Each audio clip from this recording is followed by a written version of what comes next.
الآن إحنا انتصرنا ولا ما انتصرنا في هذه الحرب؟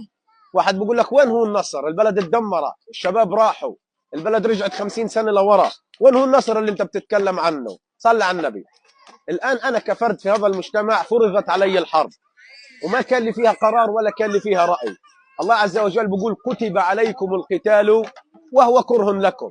أنا كفرد ما حدا شاورني، ولكن حطيت لنفسي أهداف إني ما أبدل ديني، ما اترك ارضي ولا اتخلى عن ارضي، وما اصير عميل للاحتلال واخون شعبي. هدول 3 اهداف انا حطيت لنفسي حسب قدراتي وحسب امكانياتي. خسرت ابوي، خسرت زوج اختي، ابني تصاوب، بيتي راح، ممتلكاتي كلها انمسحت عن الوجود. الماضي اللي انا عشته ما فيش شيء يثبت اني انا عشت ماضي في هذه الارض. خسرت لكن حققت ال3 اهداف تبعاتي، فبالتالي انا انتصرت في هذه الحرب. انا بالفعل انتصرت في هذه الحرب،